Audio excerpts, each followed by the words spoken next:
Hey everybody, and welcome to Authors and Dragons, where a group of comedic fantasy writers get together and try to make it through a whole game of Pathfinder without accidentally dying. Let's see if we pull it off this week. As always, the odds do not look great. Hey, I'm John Hartness, and I'll be playing the role of Fandingo the Fantastical, and in what passes for real life around here, I write the Black Knight Chronicles urban fantasy series available from Bellbridge Books, as well as the Bubba the Monster Hunter comedic horror series, and the Quincy Harker Demon Hunter dark fantasy series. The most recent audiobook, Heaven Can Wait, is available on Audible right now. And I think it's Heaven Can Wait. It might be Heaven Help Us. I did a lot of drugs in the 90s and can't remember the titles of my own books. Hi, I'm Joe Brassi. I was one of the authors on the Mongoliad project, and I just wrote and sold a novel called Skyfarer that will be out in September of 2017. I play the role of Bjorg Bjornsson, enthusiastic, violent, flower-arranging barbarian. Hi, I'm Rick Gualtieri, and I play the role of either Silas Kane or Arrow of the Gods. I forget if he was wearing his mask or not from when we left off.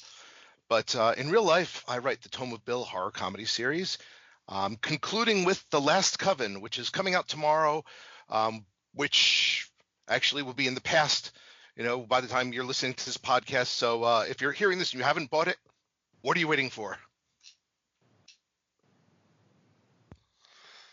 Hello, my name is Robert Bevan. I play the role of Klaus Richter, notorious rogue. In real life, I write the Caverns and Creatures series of comedy, fantasy, lit RPG novels and short stories, starting with the first book, Critical Failures. Hey, I'm Steve Weatherall. I play Brandon Finemaster, monk and junior adventurer. In real life, I write the comedy fantasy series, The Doomsayer Journeys. Hi, my name is Drew Hayes. I am the GM of this podcast, and this week I am not sponsored by any brands of moonshine, including Firefly, although I'm willing to start a fight in the middle of a bar and, get thrown out, and then scream you think you're better than me. So, moonshine, let's make an arrangement and talk. In real life, I write books such as Superpowers, NPCs, Fred the Vampire Accountant.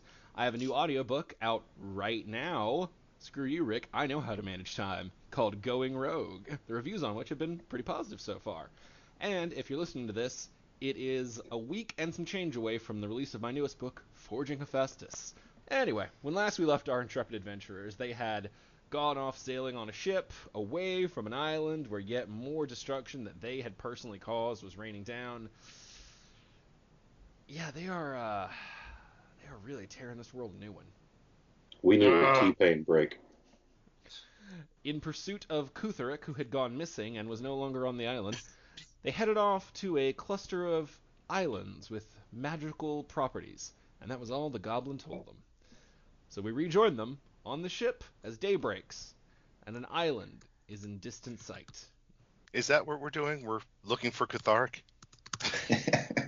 I think we also still have a Gaius, don't we? Where is my squat friend? What has eaten him now? You have a Gaius, but you have a very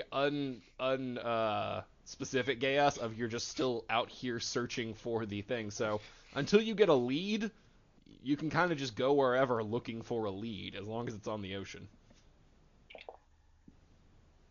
Cool. I like how we have found all of these magical islands, and yet not a single one of them seems to dispense treasure. At least not in a way that might turn people to goop. Or arrows. Arrows aren't treasure. I'm glad I have a bunch of arrows.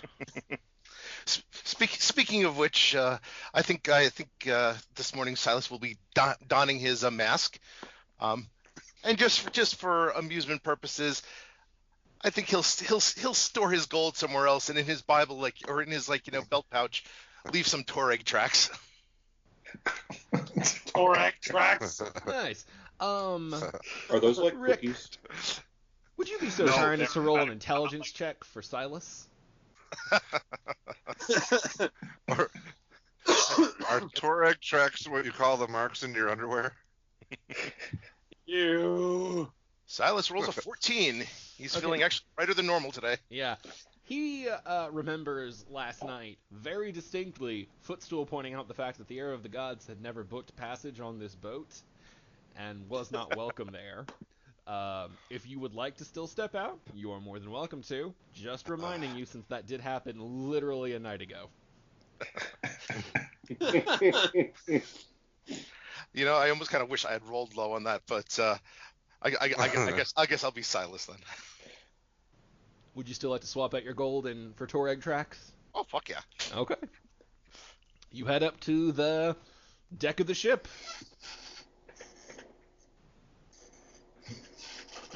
So there's an island over there. An island! We haven't seen any of those lately.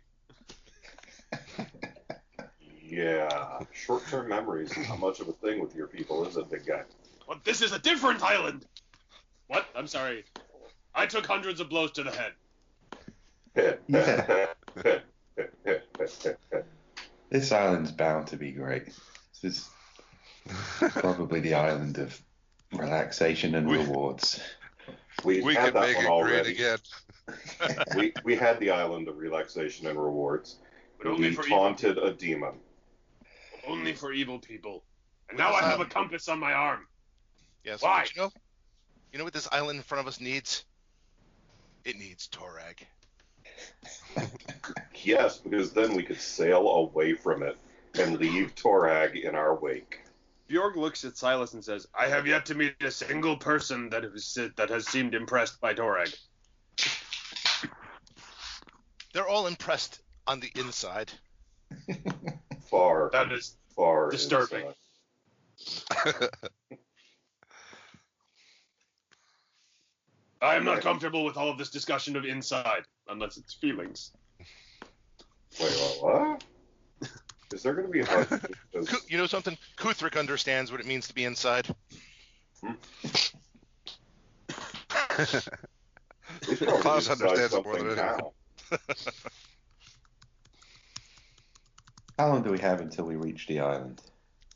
Looks like still probably an hour or so at the least, so if y'all want to do anything, that's sort of why I started here, so you would have time to prepare, or change, or do what you like.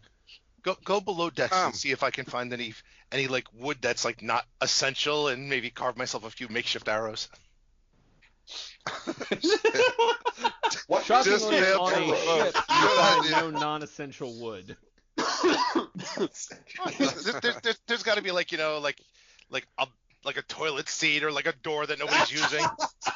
Drew, let him roll an intelligence check. Come on. Toilet seats are essential. Also not there. This is a ship in the D&D world. Toilet seat. What kind of highfalutin yacht do you think you've been on? Let Torag guide this ship. We don't need a rudder. Come on, there's got to be some splinters lying around that nobody's using, an oar that's like unattended or something. Ooh, you could put arrows together out of toothpicks. Yeah. Roll me an Is intelligence Footstool- check.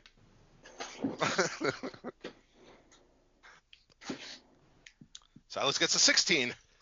Silas sees a lot of wood, but realizes that pretty much all of it is essential, because of course it is. It's a boat. They run as light as possible, only keeping supplies. And you see all of the crew walking around giving you the stink eye, and you realize that if you try and take any of this essential wood, it's probably going to come with a free side of an ass whooping. So now you must choose between essential wood and ass. I don't want to get between Silas's essential wood and any ass. I'm gonna pray for guidance. Yeah. If Torag demands that arrows must be made, then arrows must be made. Is Footstool around anywhere? Can we see him or Captain or anybody? Yeah, Footstool's on the deck. Captain doesn't really like to talk to you guys. He's sort of I above don't you. blame him. I want to go talk to Footstool for a second. Hey, little buddy. Yeah, what's up? So the stupid one. I know that doesn't really narrow the field, but Not the even a stupid little one bit. that's always talking about Torag. Seriously, you guys go on islands and stuff. You got to have some arrows floating around here somewhere, right? Shockingly, no. None that I would ever give to that guy. But No, there's an outpost on I this island. understand. He can probably just buy some. Oh, we have arrows, but fuck you. We're not giving them to him. Yeah, I wouldn't give them to him either. But can we try something? If you could give me like 2 arrows and hide them somewhere, and we can tell him that we think there might be arrows below decks, he'll go down there, find the arrows, we can close the hatch, and he'll be down there away from us for a while. I mean, I'm always And then on board he'll- with getting him away, but don't you just want to get him arrows at the outpost on this island we're coming up to? We're an hour from the island, and I want to shut him up for an hour. That's fair. That's fair. I can't fault you for that. You gonna hook a brother Just up? hold out your hands and tell him you're giving him invisible arrows from Torag. Footstool's going to reach into his pockets and pull out 2 giant wads of cotton that look appropriate for his goblin ears and say, "Nope, that's your problem. I took precautions." Seems fair. All right, I'm going to Silas. Okay. And I'm holding my hand out extended in front of me like I'm gripping 2 invisible arrows. Oh, Fandigo, you know, Uh-huh. we could carve your loot and make some fine weaponry out of it. Give me your quiver, Silas. Okay. I have Blessed Torag's invisible arrows right here. God. I must deposit them in your quiver myself. It is a task laid upon me by the Holy Torag. Come on, give me a bluff check. It's kind of the Emperor's New Arrows scenario. Uh-huh. It really is, isn't it? Come on, give a brother a bluff check. As long as we all join in on Oh, this. yeah, that's up to it might work. if he sounds convincing enough, Silas might buy it. So Well, give me a sense motive versus his bluff, and let's see how smart you are. wow, that's a loaded question. My bluff check's a 19. Silas is a 6. He's a believing type. Yeah, you've seen Fandango pull a lot of magical bullshit. You got no reason to think this isn't more magical bullshit. Silas claps him on the arm. He's like, "You are truly my friend." Let's not go too I, far. And I will remember this when we're both in the afterlife, and I'm putting in a good word for you. Awesome. But don't remember it until we're in the afterlife, all right? Sweet. I'm going to go take a nap by the mast until we get to the island. You should go pray silently. And I will stand guard over you. None shall wake you, friend. Balls. He's gonna be... Hey, Drew, I am part wizard now. Do I have spells I can prepare in my book? You do. You get first level wizard Was I supposed spells. to choose those, or Yeah, that's all on you, man. okay, cool. I will spend the rest of the hour preparing my spells. Cool. So can we all see Klaus looking at the spell book? Yeah. That's one of the most disturbing things I've ever seen. Well, Silas. All the times you've seen his dick and him with a book is the most disturbing thing you've ever His seen. dick mostly ripped off. He's a barbarian. Yeah, It's I more guess Yeah. that's Christmas It's ornaments more, for him. him plus magic. Yeah. Yeah. You know the best part about being a bard? There's no spell prep. You just have to know the spells, and you just boom. That's okay. Silas doesn't notice Klaus playing with his spell book because he spends the hour trying to grasp these arrows in his quiver and like wondering why he keeps missing. Practice it, buddy. Tell him he just has to believe in himself. If you clap your We're hands just really unprotecting hard. assholes to each other. Well, kind of like dudes are, you know? This is how you are with your friends in real life, right? Or maybe that's just me. While this is going on, what are the chances of finding a needle and thread on the ship? Not super great. Hmm? I thought it might have something like sail repairs. Fix the sail. Unravel I one of the mean, sails. I guess there would be some, but I mean, of getting a hold of it would be a different matter. Again, it You've comes built down up to a the lot of essential versus non-essential. Oh, I think we see. built up some positive equity by this whole invisible arrows and making Silas look stupider than normal thing. They've had to send a ship across the ocean to get you guys. How much equity do you think you have with this group?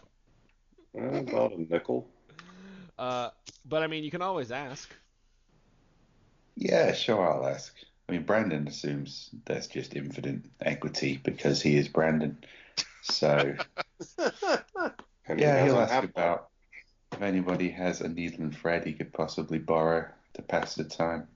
What? Hang on. Footstool reaches into his giant goblin ears and pulls out two wads of cotton. What now? I was wondering if you had a needle and thread I could borrow just until we get to the island. I have a project I'm working on. Uh-huh. Well, we keep some emergency stitching materials for the sails, but I don't know if that would really work for your project. Why don't you just buy a needle and thread at the outpost on the island? I suppose I could do that.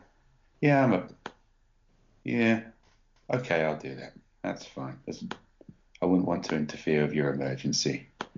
I guess me wanting to do something isn't enough of an emergency for you, but that's your problem. Okay, yeah, I'll wait for the outpost. Footstool puts the cotton back in his ears. He is at the done with outpost. you, I know what I'm asshole. buying. I'm buying cotton, motherfuckers. What's the chances of me replacing his cotton with Toreg Bible tracts? The Jack Chick of Torag. Given that you're a paladin for most of your class levels, I'm gonna guess your stealth and sleight of hands are not that great, but you can always roll for it. Well, Might- probably. might- I'll wait for right now. Right now, I'm still busy trying to master these invisible Torag arrows. You can only grip them when your faith is strong enough. Damn it! I do believe in Torag. I do believe in Torag. I do believe. Give him an existential crisis along with useless arrows. It's just another service we offer here at Fendingo Fletchering. Jorg will stand at the front of the boat and stare boldly at the shore. Get me off of this boat with these crazy assholes. I wonder if I could swim it at this distance.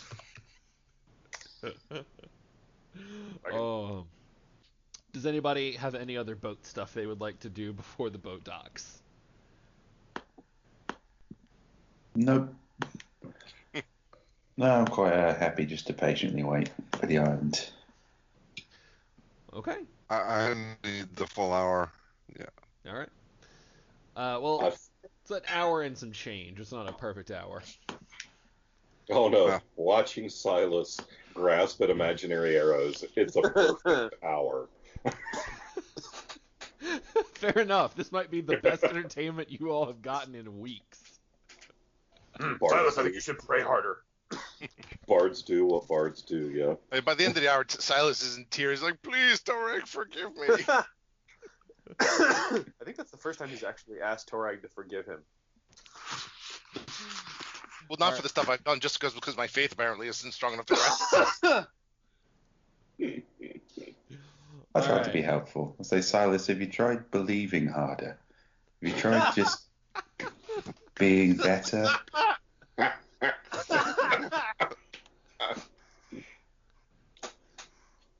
On you go, buddy. Wow, I don't know what's going on, brother. I didn't have any problem grasping those arrows.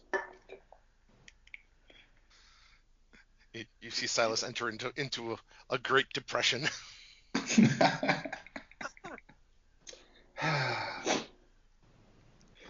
All right. So after the time passes, the boat successfully docks at the island. You can see a few other ships around and a few people bustling about. It's not like a big harbor, but it's enough that there's, activity. Before you get off, Footstool's kind of there, and he stops you to give you the lowdown. He says, all right, here's what you need to know. This is the first in a chain of islands that stretches on for a little ways. Now, we caught a whiff of your buddy around here, but once we're in, there's no telling where he'll be. The whole thing is weird and magical, and I mean, we've been on the ship for a while now. You kind of know the drill, right? Yeah, we've been on islands. Stop patronizing us. We have to wait here until nightfall, because the only way in to the cluster of islands is using certain star combinations as guidance, and then once we're in, it's all sort of random, and you just sort of have to hope you find what you're looking for.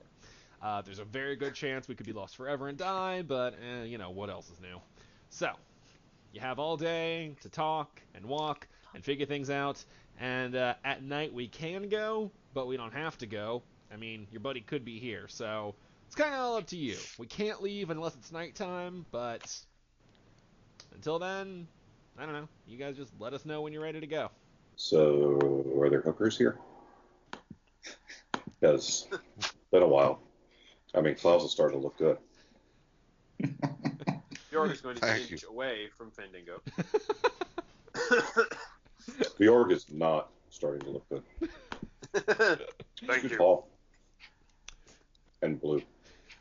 Fandango's not into the color blue. No. Bjorg No, sorry.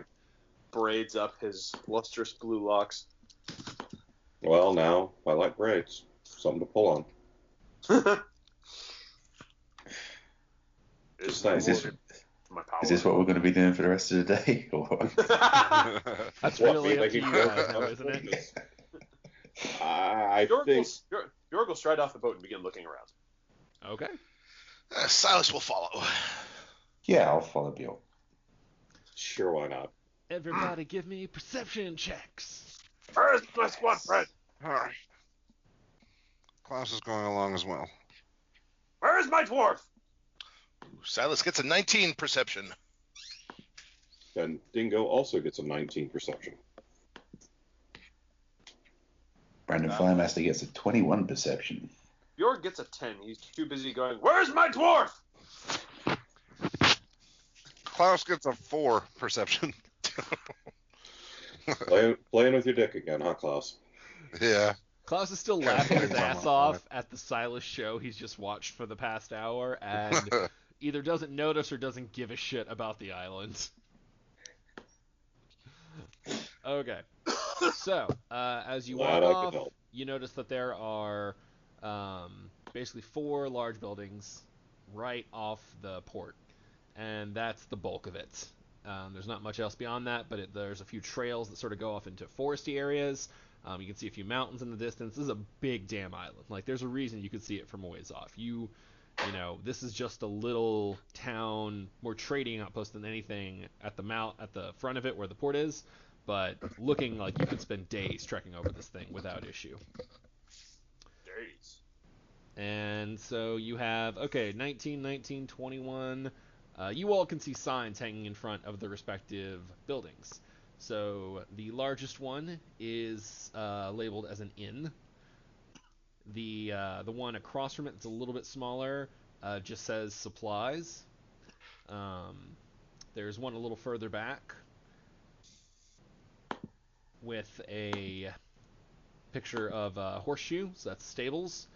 And then there's a small one with a little orb, and you all have been around enough to know that's the sign for a place where you can buy magical wares. Ooh, magical wares.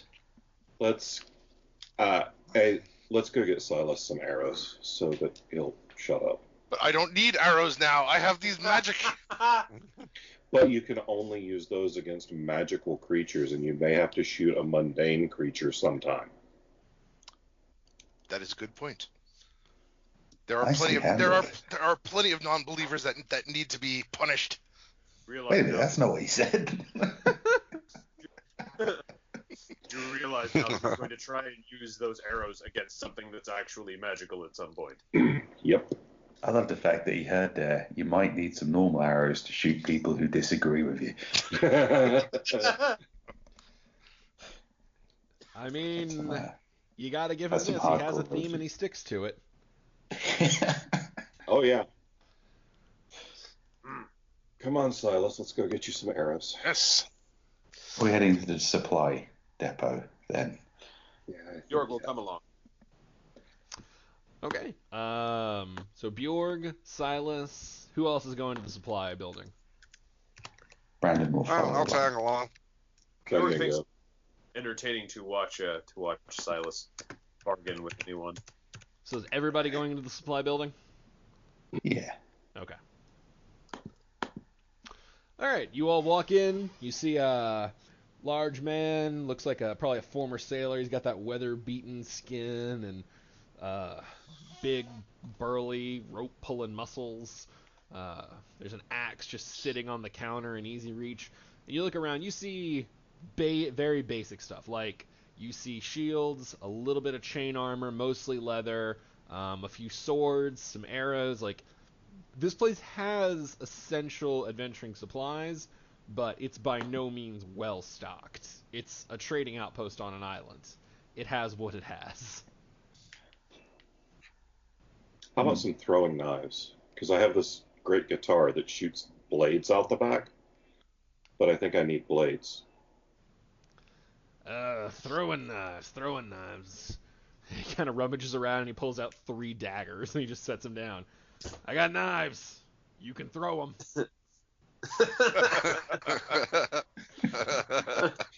Do they look like they would fit in the back of my guitar? Because I don't think so. No, they're not even.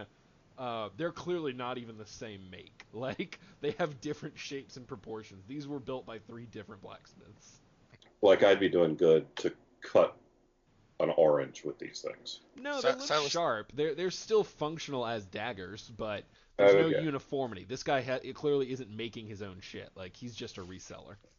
Silas Fair enough. taps Fandigo on the shoulder and asks him why Torag didn't give him any magical invisible knives. Because Torag's very concerned with your needs right now, Silas. I am but a new convert to his faith, so he has yet to. Whoa, back up. You converted? You know, I meant to Brother! picture everyone taking a step away from Fandingo at that exact moment. Silas, Yeah. Silas throws his arms around Fandigo and just lifts him up and spins him around. yep. Fuck Torag. Done with this shit. Finally, I have begun to make progress. Yeah, good for you, matey. Good for you. We've all been there when you're at the sea for a long time. Whoa, whoa, whoa, whoa. No. No. No. It's all right, lad. All love is beautiful. Yes, and we are united in the love of Torag. Fly some arrows, you tin-plated twit. Bjorg just Where- kind of nods his head thoughtfully and says, "It's perfectly normal in my homeland. Perfectly. The North is very progressive." Silas is in such a good mood at Fandingo's conversion that, he'll just buy arrows without harassing this guy. Nice. You may buy up to 40 arrows for standard cost. Okay. Although he'll insist, he'll kind of lean across when the guy's asking payment and be like, "Can we do this in the back?" No, mate. No. My heart belongs to another. But there are certain people watching us, and he kind of like winks at the guy. Yeah, that's why I said my heart belongs to another. Take the rejection well, matey. That's a big axe, Silas. Pay the man. Silas will kind of try to step around the counter and bend down to retrieve his gold. Nope. He will just pick you up by the shoulder and set you down on the other side of the counter. Store policy. You all stay on that side. For Bjorg looks at many reasons. Brandon and mutters, "That was bold." Is Brandon still wearing his shiny gold hot pants? That's really up Of to course he Brandon. is. Yes, Do you think he I is. had some different colour hot pants just lying around? We're on a Well- show, man. Well, yes, actually. I'm a Ooh, monk. you know what? I To have be to make fair, do. this guy is within a day's sail of the Island of Champions, and he's a reseller, so there is a percentage chance that he'd have that. Okay, I'm gonna roll a D100. Have what? Hot pants? Yeah, he's a reseller. He's close to the Island of Champions. There's at least a percentage chance that he'd have them. So, Brandon, pick a span of 20 in within 100. 20 to 40. 17. He does not have hot pants. Ah, well, Thank God. that's okay. I mean, these ones are a little big and loose anyway, but they'll do for now. They Put a are. sock down the front. It'll look the same. I've heard. Oh my God! Did you want to buy some thread? Yeah, I'm looking at the kind of the standard equipment here. I'm going to buy a needle and thread and a sack, just in case. A large sack. It doesn't say large sack, which is disappointing. It just says sack, which is okay. Oh, by the way, Rick, it's a gold for every 10 arrows. So 4 gold Okay. to get all your arrows. Okie If doke. you want to buy all 40, you don't have to buy all 40. Oh no, I definitely do. Okay. All right, and you are buying needle and thread. You've already looked up the cost for that, I assume. What's that run? I'm still trying to find needle and thread, actually. All right, we'll come back to that. Does anybody You have can any? set your own price. This is I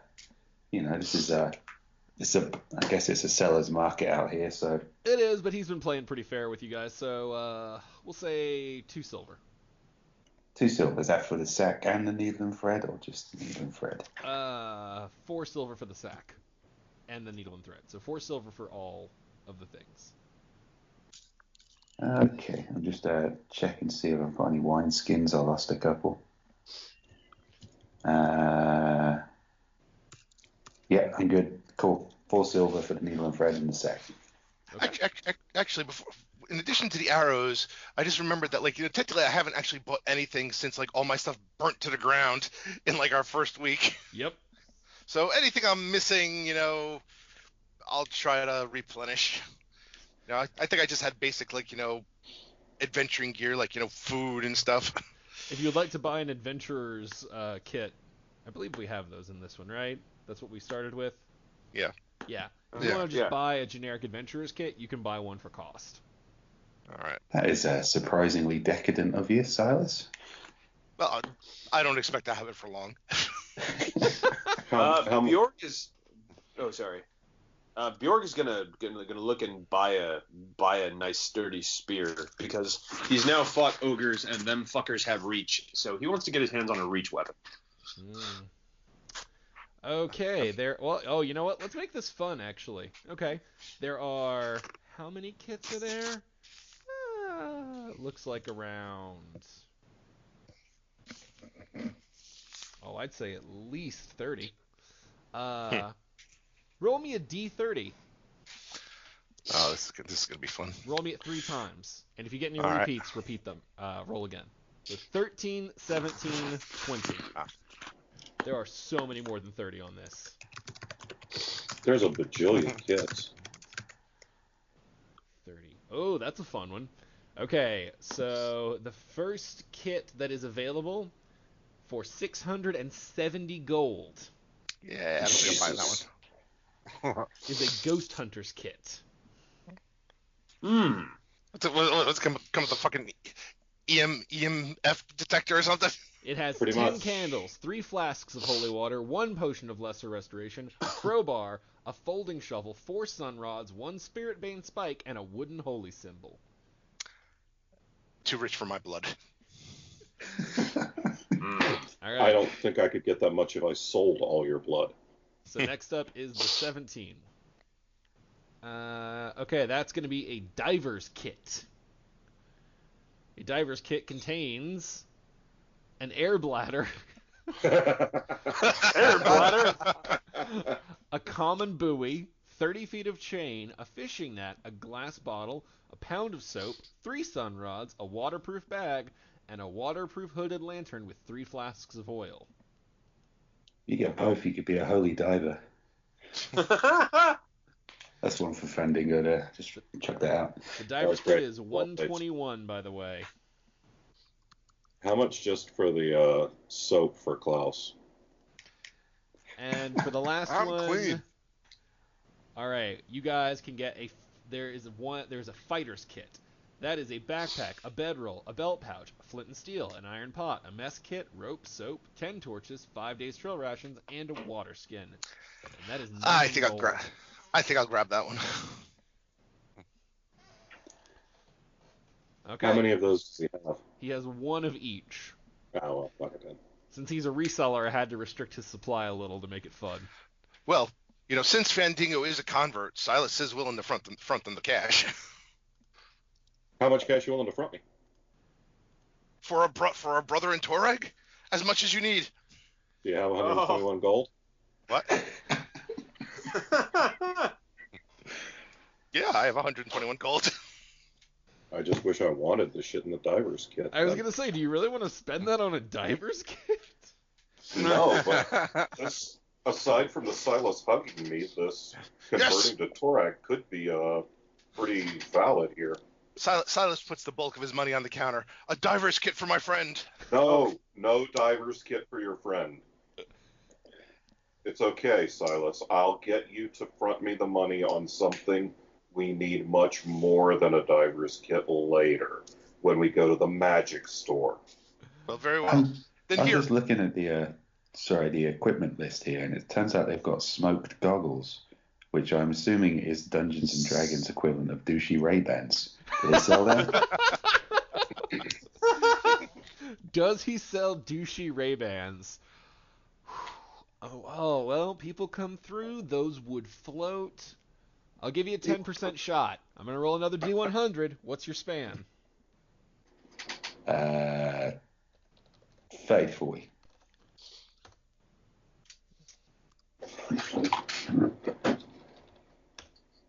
$39. He does have them. That's incredible. Yes. Brandon Firemaster sees an item that calls out to him on a deep spiritual level that he can't understand. Yeah, I want those glasses things, please. Good job, Riddick.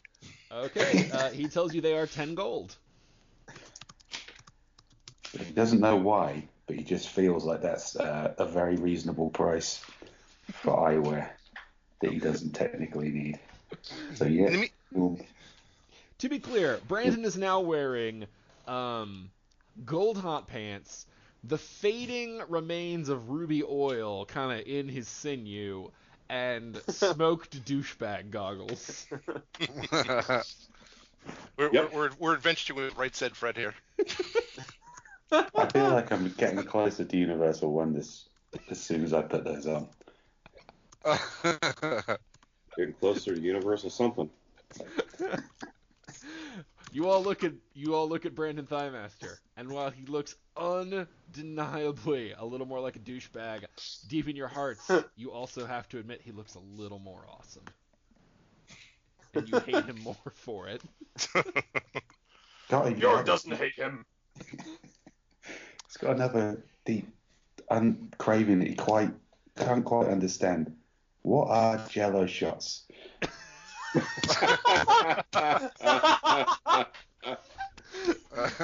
You're gonna go somewhere with red-colored goblets and suddenly feel at home. Does he have any? I don't know. I'm going to change his name from Brandon to Brad. Bradden. Oh. I shot this with Axe body spray, and now he calls himself Brett and won't shut up about CrossFit.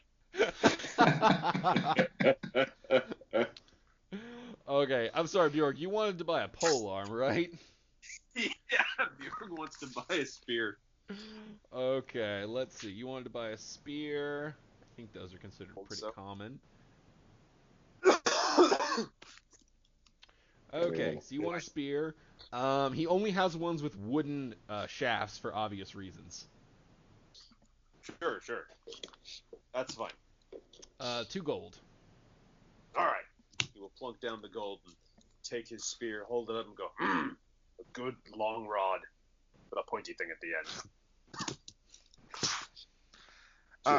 Klaus would like to know if this shop. Klaus would like to know if this shop has caltrops. Oh, you mean the little metal spike things you throw down?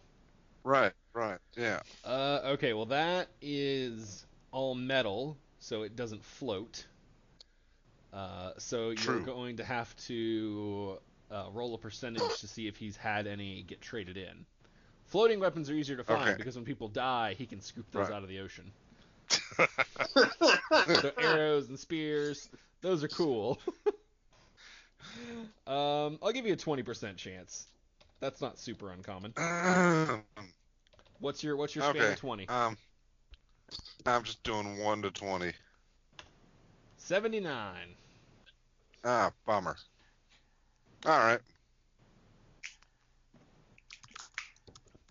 Is there anything else? Maybe you should have converted like our friend Fandingo. Does Silas just show up to whisper in Klaus's ear? Just leans in. Fuck you. Come on, Moneybags. Let's go to the magic store. Who's the person who Toreg doesn't love? You are. I'm gonna take my. Actually, I think that's you. there was a little rebuking going on. Yeah. I definitely remember Torek saying that. Also, only one of you is walking around with proof of Toreg's disdain with the absence of your powers. It's yet another of my many trials. Maybe Klaus has recently got new powers, so maybe Torek loves him more. Although he did have to wish for those powers. Oh, that is true. Yeah. From a man in a lantern. Maybe Toreg helps those who help themselves. Maybe Toreg only helps dwarves. So Kutheric? Well, I don't feel like Kutheric has gotten a lot of divine help throughout this game. Well, the type of help that Toreg gives. Yeah. That's your version. Okay, does anybody want to buy anything else at the supply shop before y'all are moving on? I'm going to pick up a replacement bar of soap, and that's me. All right, he will... As I leave, I'll say, thank you for the invisible cloak of Toreg, sir.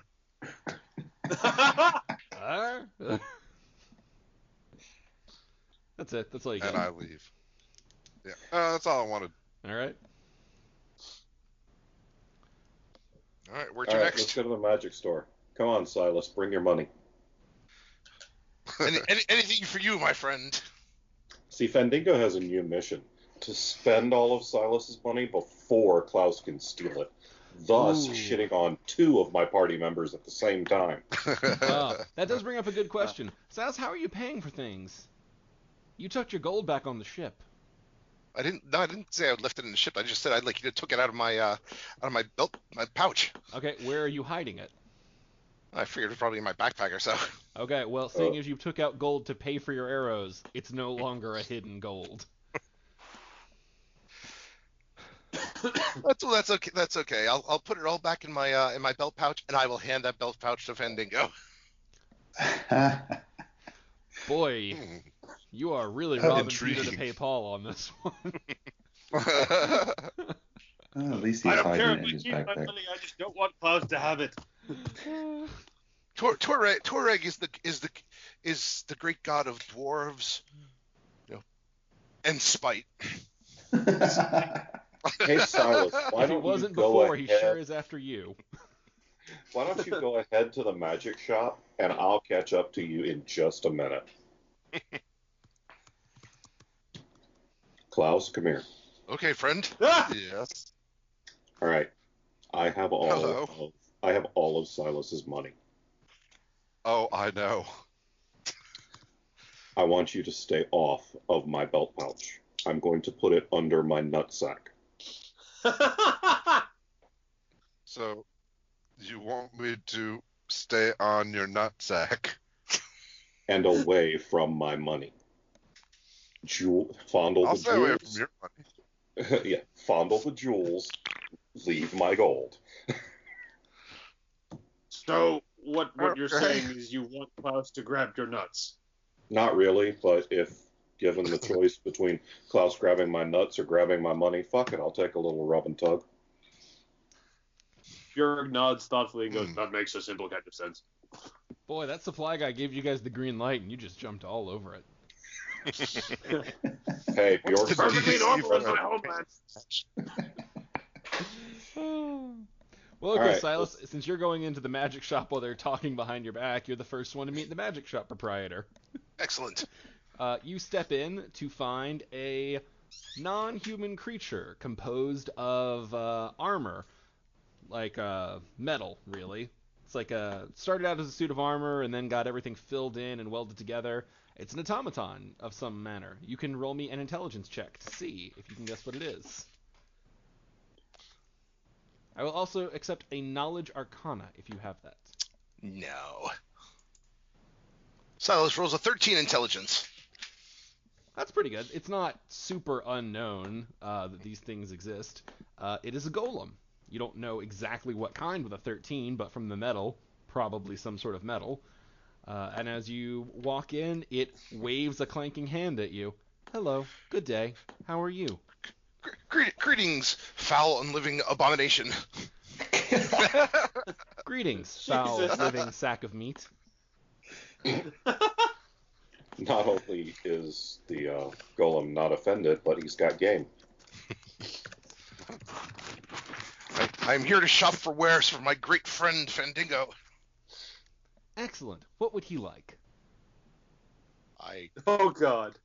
don't know, but something that has to do with our shared love of the great god Toreg. You seem ill-equipped for this task. Describes most tasks ever. Yeah, I just get the feeling that if he was an NPC in a video game, he'd be saying that kind of on repeat.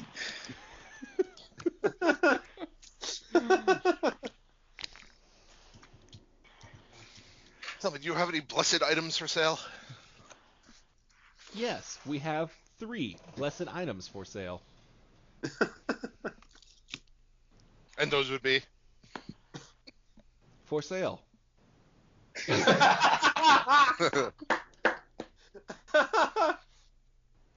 Alright, are you guys done plotting against Silas?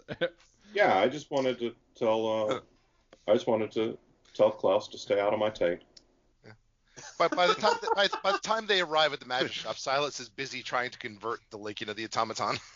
Well, I think they walk in pretty much right where you were, because they only paused for a few seconds. The automaton looks over. Hello, good day. How can I help you? It's a golem. Anybody who wants to roll me a knowledge arcana check can try and figure out what kind. Do we really care?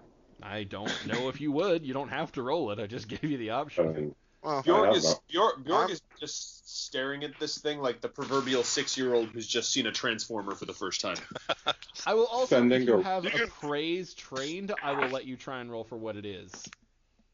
Fendingo You can rolls a roll- 17 for knowledge arcana.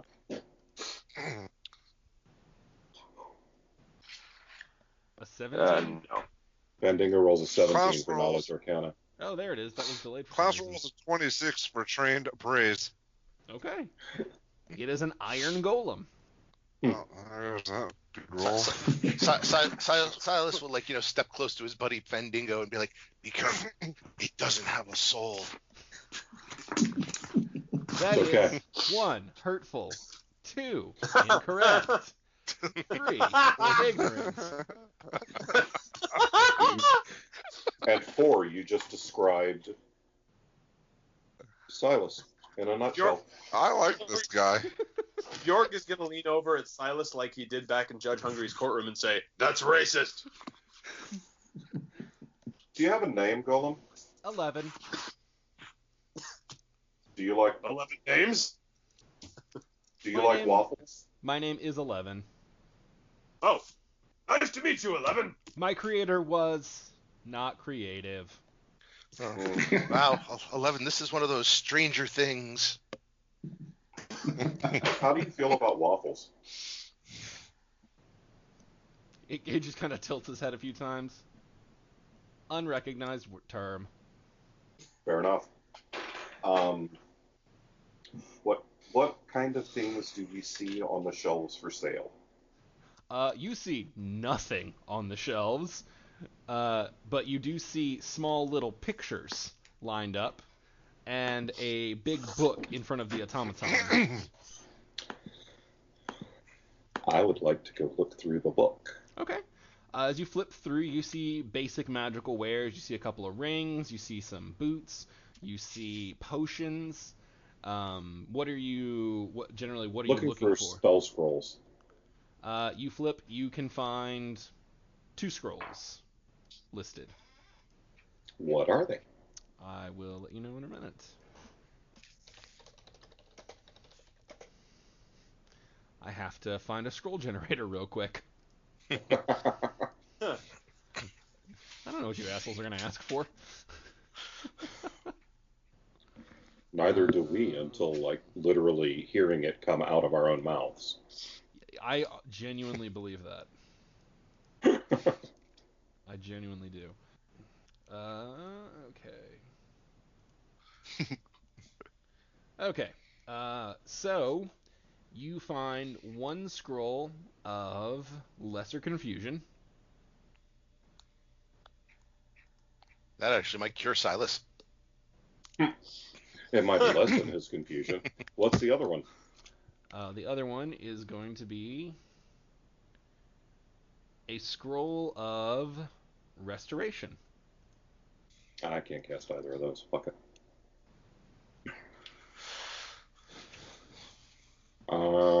Yeah, that's not really useful. Let's see. Is there maybe a bag of holding? I think a lot of people going through here. Yeah, he can have a bag of holding. How much is a bag of holding? Let's see what type he has. Okay, roll me a d4. 1. All right. So you ask him how much for the bag of holding because prices are not listed in the book. Ah, the bag of holding. A bag weight of 15 pounds. A content limit of 250 pounds. A contents volume limit of 30 cubic feet. And a price of 3,000 gold. Cash only.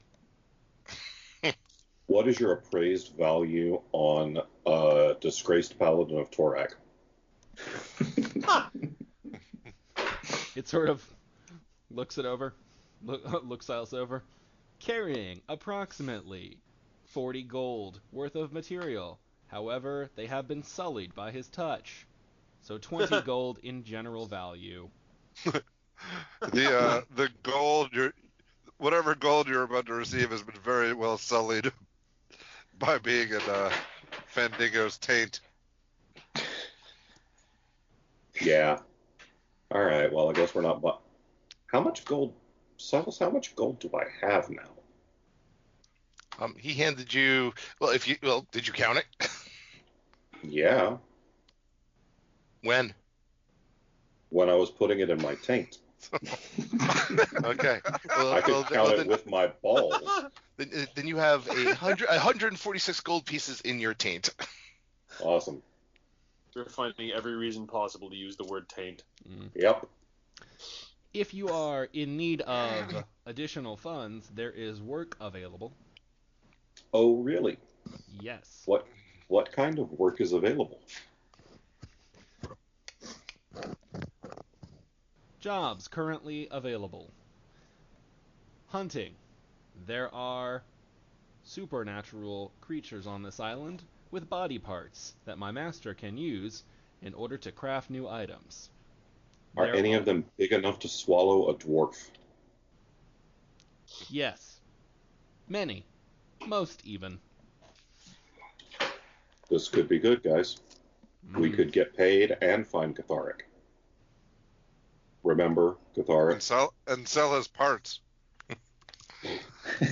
Yeah, because I'm obviously not getting anything for Silas. The hide of a phaser beast is especially prized. We will pay you 1,000 gold per hide.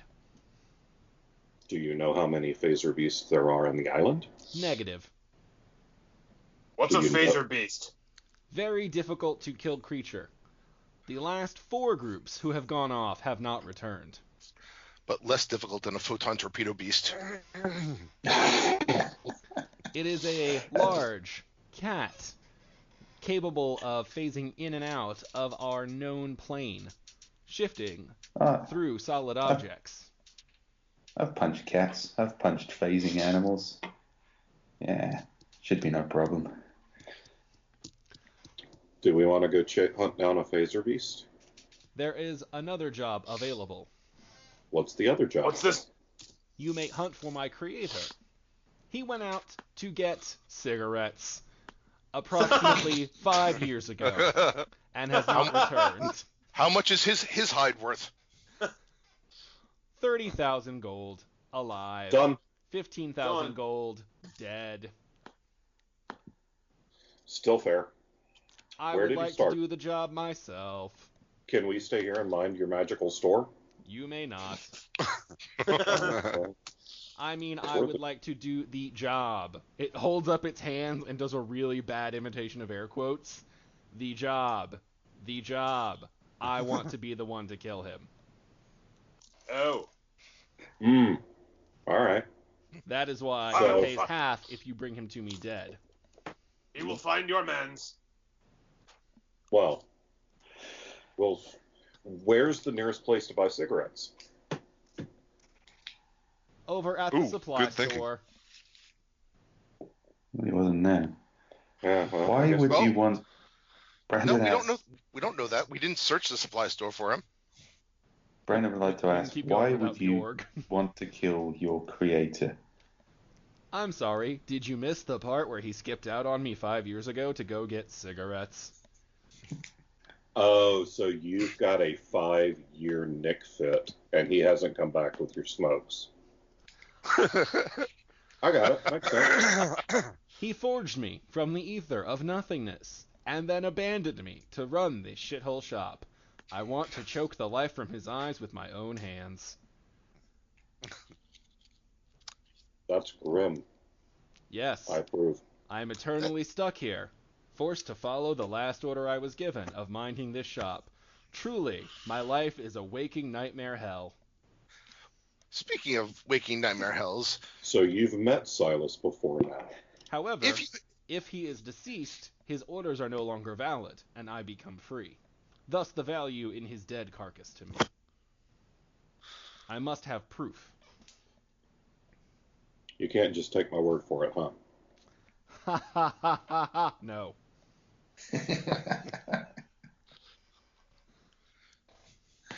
I mean, I don't blame you,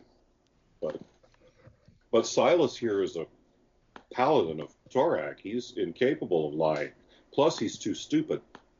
So, if he tells You you, know- that your master is dead, I'm actually thinking, if you're on a mission of vengeance, what would you think about being the sidekick to a great hero known throughout the lands? Not that I know such a hero, but if I did. I suppose that would depend. Would this hero operate only within the confines of this shop, where I am trapped and unable to leave, as I literally just explained to you? No. I mean, if we manage to, if this creator of yours happened to wind up dead, Ah, because technically abandonment is kind of a sin, and one could make the argument that that's like punishable by horrible death. then I would respond that I have spent my entire existence from being forged in servitude, and I shall never serve or follow another. No, sidekick. Not servant. He It's- turns to Fandango. Also, you should update your lying protocols. The one next to you scans for no divine energy. Not paladin. Nah, that's just mean. Yeah. Yeah, well, I was kind of hoping you wouldn't notice that. Ah. Uh, In that case, you should hunt for the island with the Jug of Redemption. Wait, what? Jug of what? Yes, there are many ancient artifacts on the islands scattered beyond this point, one of which is said to contain a mystical vase/jug/cistern in which water can be poured, and when doused upon another living creature, they are forgiven for all known sins. But what if we only want to be forgiven for specific sins? You can sin again, Silas. I don't know, apply topically? It's magic. There's not an instruction manual, fuckwad. I think we found our t-shirt, folks. Fist bump 11. I like this guy. It's magic. There's not an instruction manual. Fuck what? Yeah. All right. So, do we want to go to the supply store and talk about cigarettes? Yeah. Good. Do you Good. remember a guy buying cigarettes 5 years ago? Which way did he turn when he left the shop? Fandingo's going back to the supply store. And Silas follows Fendigo. This is kind of useful, actually. Are we taking on this the mission of tracking down the Automaton's master then? Can we just like walk into the woods and come back with either a phase cat or a creator? Or Mate, do we that have sounds to really like easy. use a mission? I mean, you don't know that the creator is on this island. You know there are phaser Right, but I'm beasts on saying- this island. Do we need to choose a mission, or can we just go out and see what we can find? You can do whatever you want. Jug of Yeah, Redemption. I'm just Right. tossing out some options for you guys. Right. Yeah, I'm I saying mean- we don't have to choose beforehand.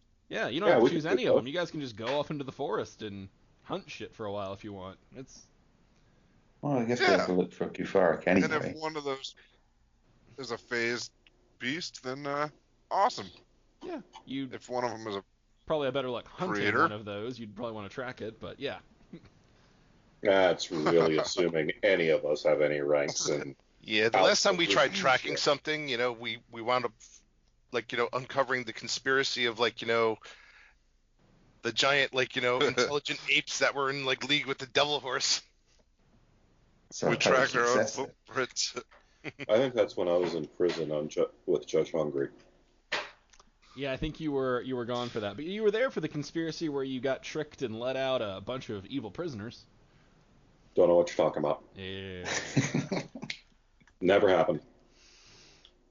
Totally didn't bigly do that. So you guys are racing back across to the supply shop. Racing is such a strong word. I forget something? So, hey, just out of idle curiosity, All right, what did I miss?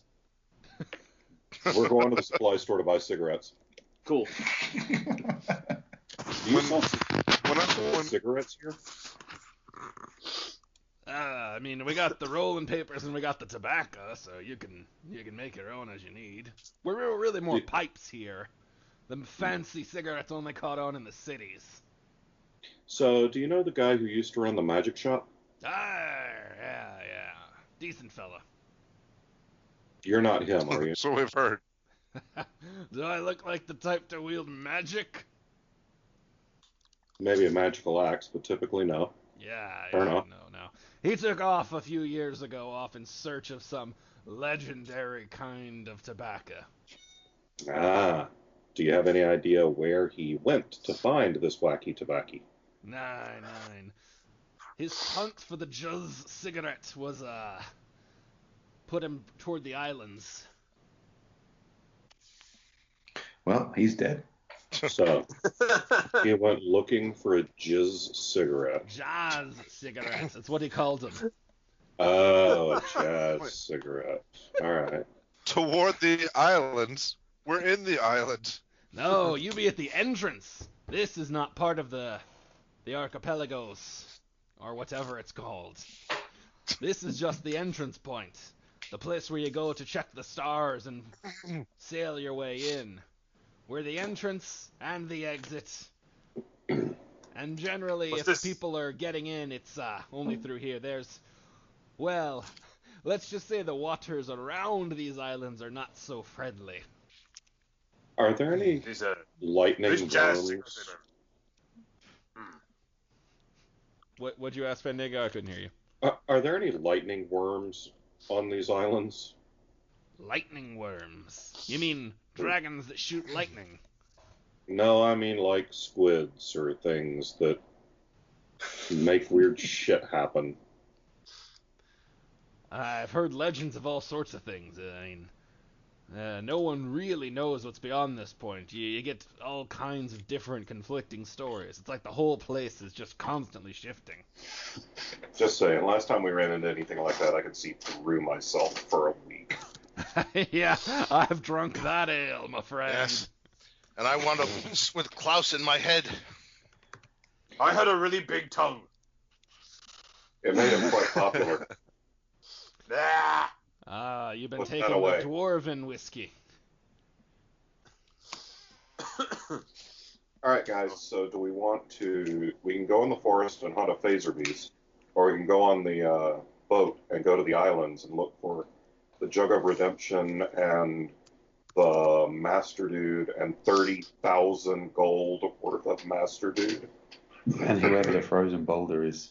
We've got a lot of side quests going on here. Racking them up. I tried to give you guys a lot of options for whatever you wanted to chase. Well, in the meantime, we're here. We may as well go punch a phase cat. I think so, too. I agree with that. All right, let's go punch something. Says Or the cut guy. it. In the meantime, Judge Hungry is back in Caldron going, wonder what the fuck ever happened to those guys. Go ahead and give me intelligence checks. Could we just default to failing all intelligence checks? God, it feels like you should, doesn't it? Silas gets a 6. Told There's you. one. Fandingo rolls a 16. Bjorg rolls an 18.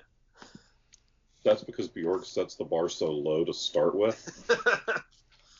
So Klaus rolls a 14.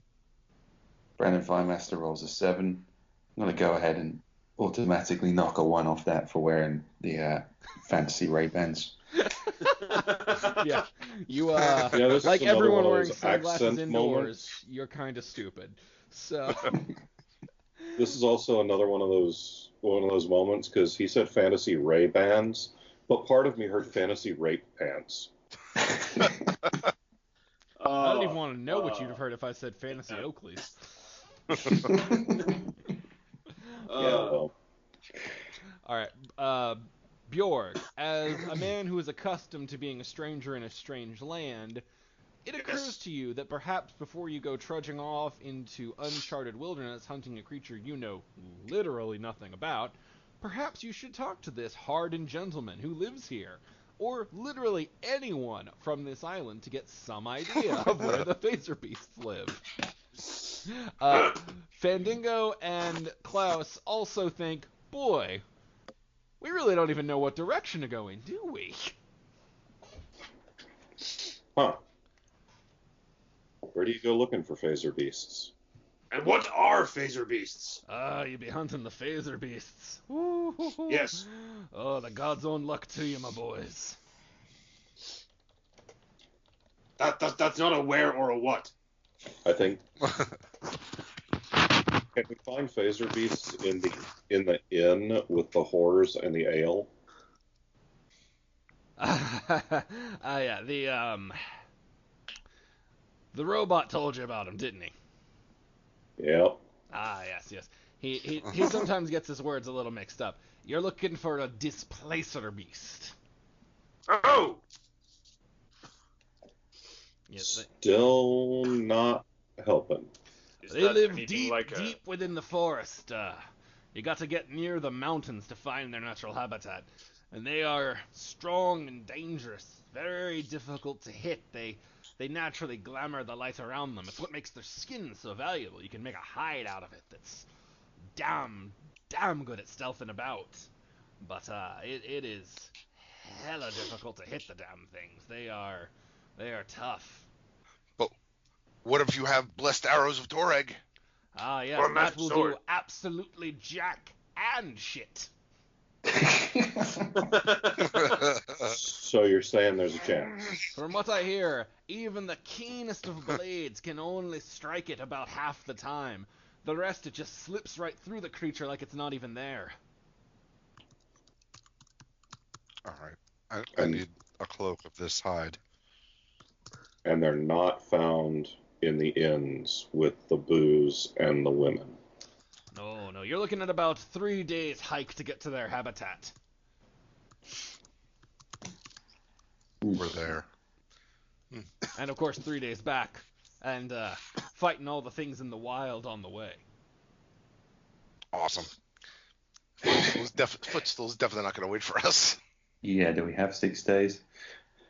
I mean, Footstool kind of told you We're have as looking much time as for- you want. Yeah. You guys are getting to run the show now. We're on a mission. I don't A remember mission what from it was. Torag. So we're running the show, but it won't be giving us any fucking arrows. He gave you 40. Talking about Footstool. Oh, no, Footstool's not going to let you do that, no. But they don't know where the fuck Kuthric is, so searching here is as good as searching an island. All right. So, do we go to the depths of the woods and look for the blinking beast that we can't ever hit and will probably die in the attempt? I defer Fuck to you, brother. yes!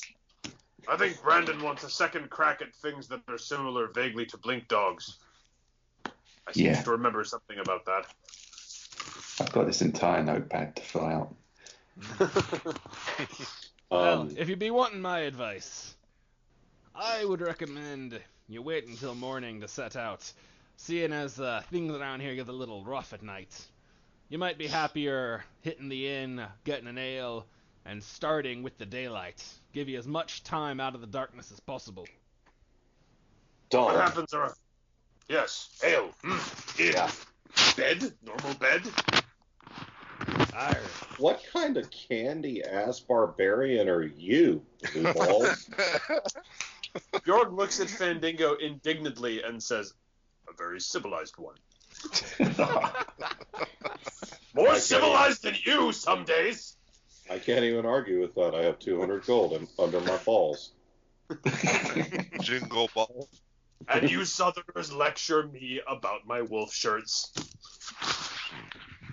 We're Southern. It's what we do. Bless your heart. Let's go to the inn. Let's drink. There's something I want to check on first, since we still haven't actually found Kufarik. Were there any healing potion options at the magic store at all? Can I go Yeah, check there were on- some. Yeah, if you want to head back to the magic shop, you can check that. You guys know I have No one healing wants to act. spells, right? Yeah, but you are not a great healer compared to a cleric. It's the same spell. I will. Let's just say I'm definitely going to make that available to you guys with Kuthric on. Yeah. Because I do only have 2 Yeah. first level spells and 1 second, so I have 2 cure light and 1 cure moderate per day. All right. So as you walk in, 11 waves at you. Hello. Good day. How can I help you? Is something wrong with your eyes?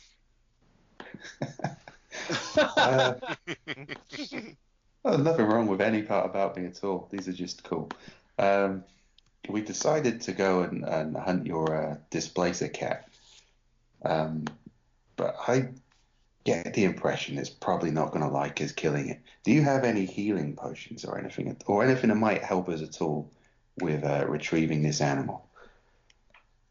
I have 4 potions of cure light wounds. 3 And how- potions of cure moderate wounds. 1 potion of cure serious wounds, 1 salve of temporary true seeing. Ooh, how much is that salve of truth seeing? I believe this is just Brandon. Oh, yeah. How much? Yeah. How much is the salve of truth seeing? The salve of true seeing grants the user the spell effects of true sight, has 3 uses. Each use lasts for approximately 1 hour. Container of temporary salve of true seeing is 20,000 gold pieces. Jeez, that's a bit out of my price range. It is Also, out of most people's price range. That is why it is still here. But it would allow you to strike the phaser beasts without error. and would I be able to use that without taking these goggles off? It sort of clicks a few times. Goggles have no magical properties. Chances of conflict, 0%. Okay, I don't suppose you want me to give me that salve of truth seeing for free, do you? I cannot. It is against my programming as this shop's keeper. Well, I just thought I'd ask. Okay, how much for the healing potions? Which kind? Light wounds and, well, yeah, let's get a gambit for all of Moderate. them.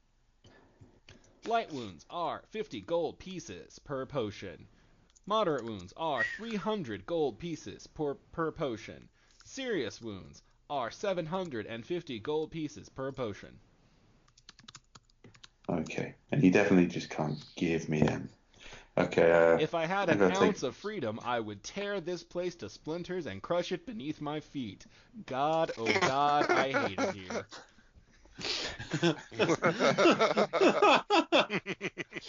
This is my new favorite NPC. Okay, I'll take a potion of light cure wounds, please. It holds out its hand for the gold. Yeah. Uh, No, I'm paying for it. Yeah. oh, yeah. Well, as you put the gold in its hand, a few sort of magical lights go off. It closes its hand. The gold is gone. It raises its other hand. It closes it. It opens it, and the potion is standing there in its palm. It sets it on the counter. Thank you. This completes your transaction. Well, I've got a whole new perspective on Kufarik's value now. Okay. I'll meet up with the other guys in the inn. Bye, Oton, Maton. I'll leave you to your eternal torment and misery. Thank you. Come again. I assumed machines didn't have feelings, but now I know they do, and all of those feelings are sad and terrible.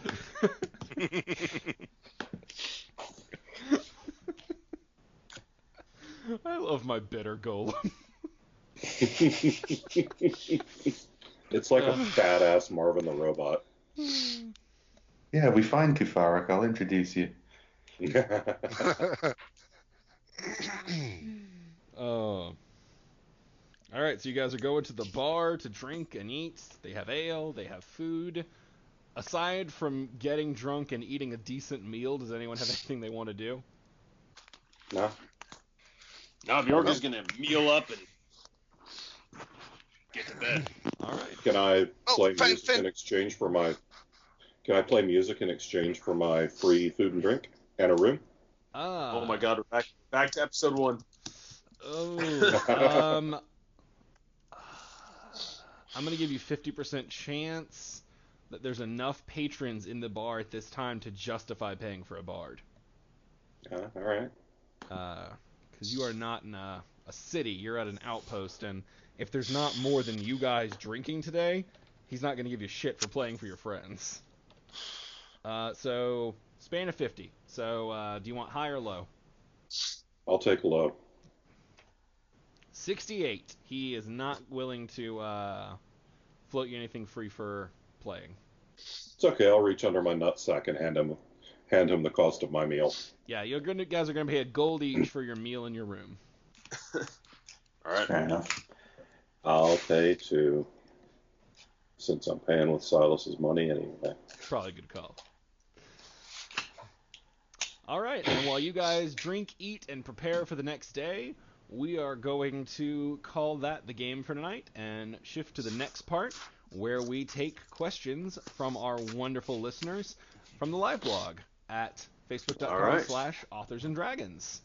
So, as always, to lead us through the Q&A portion, Joe, take it away. All right. Our friend Christopher asks a question. Wow, when does the Kickstarter campaign to bring Steve to New Orleans for the convention kick off? I want to get the Silas collectible and VIP pass from the top tier.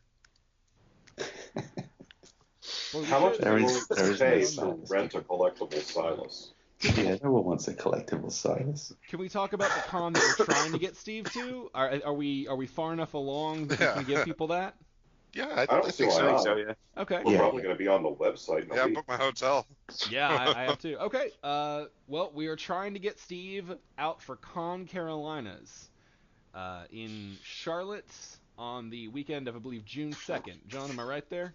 Yeah, it's June 2nd through 4th in Charlotte at the University Hilton. So that is where we are all trying to gather for the first time, including Steve. We did a good job at Contraflow, but we're trying to get everybody for Con Carolinas. And as for the Kickstarter, Steve, do you want to take that?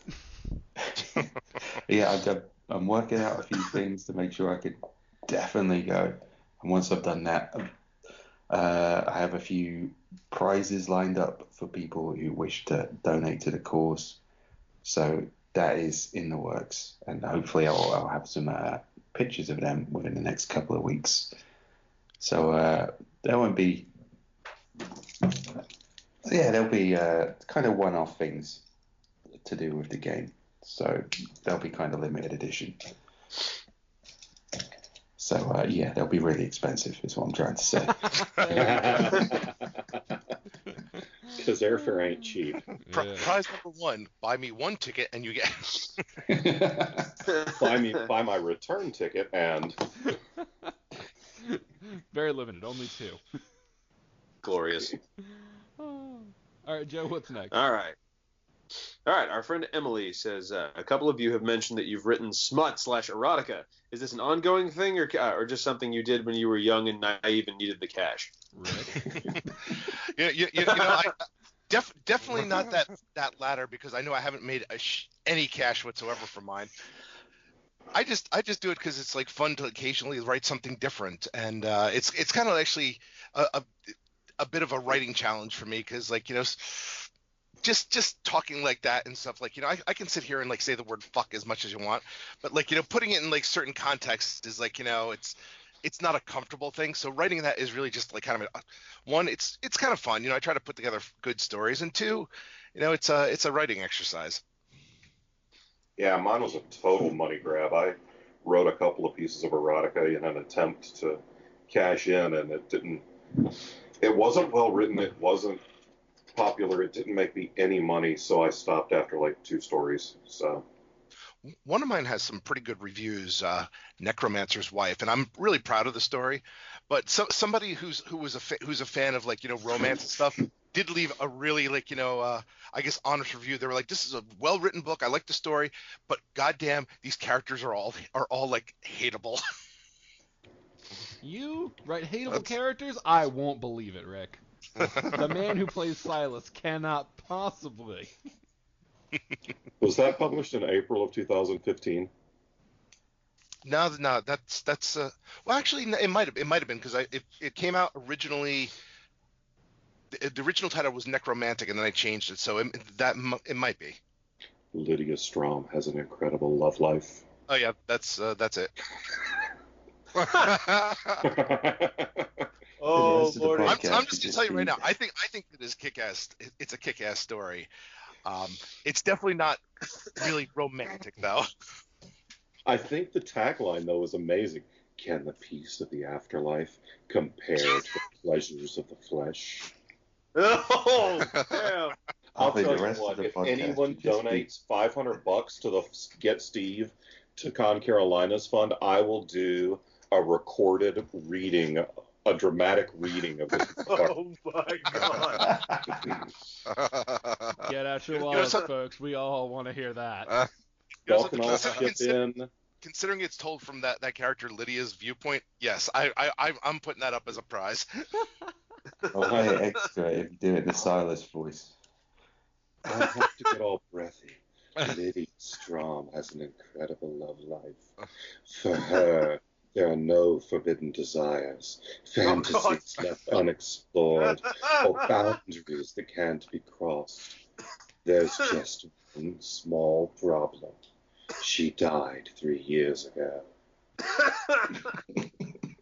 $500 for the rest of it, bitches.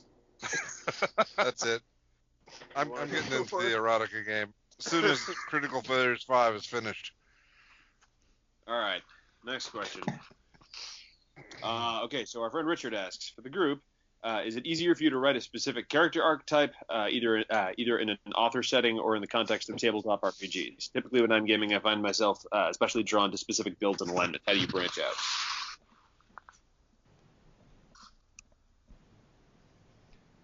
I think for most of us, the archetype is the starting place, and then we figure out, okay, how can we riff on it, or twist it, or make it funny and different? Like, be it in writing and in D&D, it's usually, okay, this is the standard, now how can we fuck that? Yeah. York is actually unusual for me. Like, usually I go for more cerebral characters, but I basically deliberately played this to do the opposite of that. That's what I quite like about Authors and Dragons. They're all sort of very recognizable character types who are just succeed in being excellent parodies and exaggerations of those character types. I think that's why the character dynamic works so well. Because they're all assholes. That was weirdly coherent. I don't know how to feel about that. This is called working well, is it? Yeah. Sure. I think it works well. Yeah, I'm all having my a good characters tend to be smartass and largely inept, so that happens. Not a real stretch for me. Yeah, I mean, it's always easier to write what you know. So I mean, I hate to say it. I mean, that's kind of like, you know, the dumbass, like, you know, answer. But I mean, I guess as writers, it's kind of like, you know, the challenge is, okay, yeah. I mean, in some cases we write what we know. In some cases we step out of it and try to do something else. I mean, with regards to characters, I'll be honest. I'm sometimes a lazy gamer, so I try to stay away from, like, you know, magic users and stuff like that. Only because, like, as you get higher levels, your, like, character sheet is like 15 pages long and, like, and stuff with rules, and I just don't have time for that shit. Oh no, I'm a level 1 wizard, and I was looking at spells, you know, while we were playing. I was like, what the hell did I just get into? Yeah, as soon as you're like, oh, I need to print my spells, I was like, well, I hope there's no combat this game. I think the goal is familiar but unique, or maybe distinct. Is a better way to put it. For D&D, Yep. at least. Nope, I would agree. Yeah, absolutely. All right, Joe, what's the next one?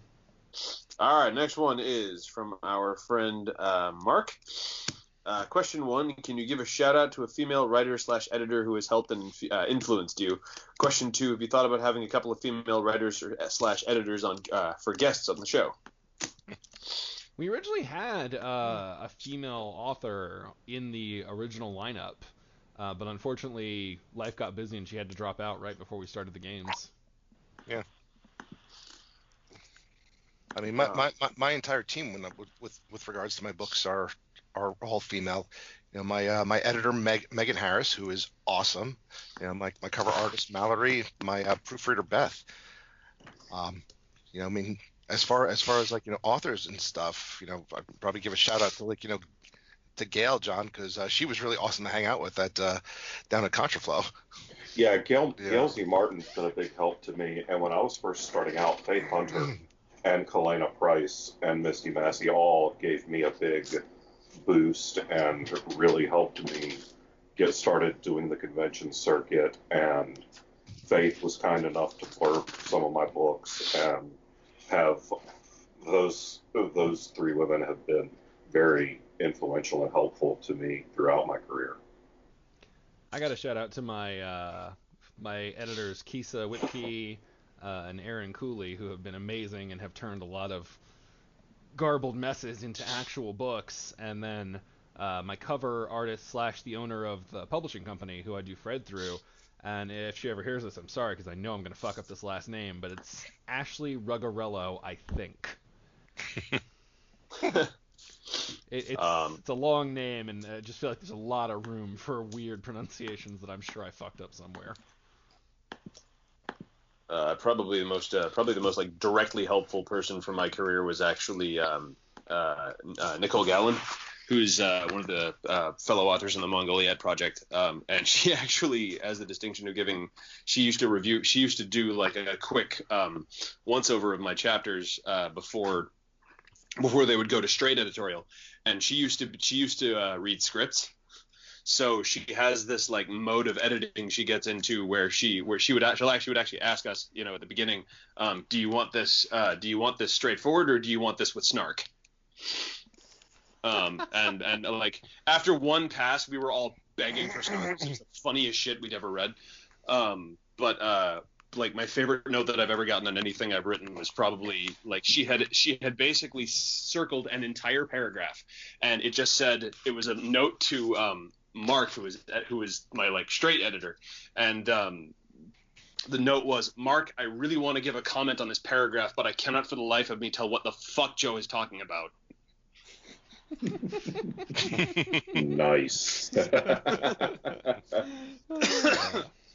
That's always made me happy. Well, Love you, I'd like to give a shout out. Oh. Okay. I'd like to give a shout out to my editor, Joan Reginaldo. She transforms my books into what they began as into something that people might want to read. And she's wow. Just thinking of the first draft of Critical Failures and how different the one I published was. Thanks, Joan. We really are nothing without our editors. We're certainly poorer without our editors because our shit's unpurchasable. Yep, that's fair. All right, we got one more question. This is from our friend April, and she says, what merit badges does Brandon need to earn before he gets his next junior adventurer rank? Oh, that is excellent. Just you've sort of preempted me on one of the potential prizes there, actually. I was going to make a badge for animal punching. Maybe I'm one glad for I'm not the flexing. only one who saw that coming. So. Well, I feel like Brandon's probably earned his flexing merit badge. I think he's got his oiling merit badge covered. It's true. God damn it, I think we're all going to want to be junior adventurers by the time this is done. Well, I've got the needle and thread now, so badges are a possibility. Go, boys. Don't forget the Shoddy Heresy one. Shoddy Heresy. Achievement unlocked. All right, well, I That's think it. that's going to end it for this week. Thank y'all so much for joining us. We will be back in 2 weeks with more adventures and drinking and merit badges and all kinds of crazy shit. Bye. See ya. Bye. Authors and Dragons is brought to you under a Creative Commons license, meaning you are free to share this material so long as credit is given to the original creators, which is us, the people who are playing it. The opening music, Take a Chance, and closing theme, Master of the Feast, are both credited to Kevin MacLeod of Incompetech.com and also used under a Creative Commons license.